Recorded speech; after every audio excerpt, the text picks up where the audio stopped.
But Elara was not so easily swayed. As they walked past, her eyes lingered on the case. He has an instrument case. Does he play? Alistair let out a short, derisive breath. Doubtful. I saw him trying to pawn that old thing last week. Probably stolen, or a family heirloom he's too shiftless to hold onto. He placed a guiding hand on her back, steering her away. Come, the view from the executive lounge is far more impressive. Elara followed, but a thoughtful frown remained on her face. Later that afternoon, while Alistair was locked in a video conference, she wandered the lower floors. She found herself in a quiet, unused storeroom that had been converted into a makeshift break space for the maintenance staff.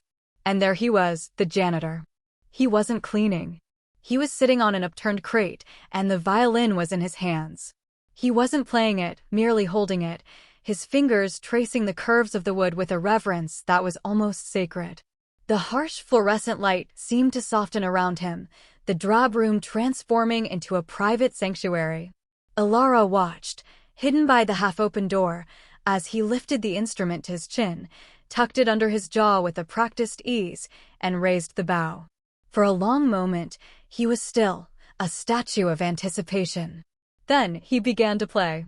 The sound that emerged was not loud, but it was so pure, so filled with a heartbreaking melancholy, that it seemed to swallow the very air in the corridor.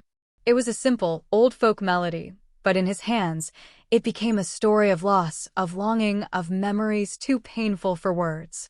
Elara, a proficient pianist herself, felt the music pierce through her.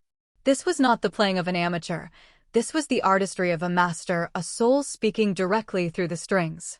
She crept away, the haunting melody etched into her mind, a stark contrast to the cold, silent wealth of her father's world above. The memory of the janitor's music stayed with Elara, a secret, beautiful thorn.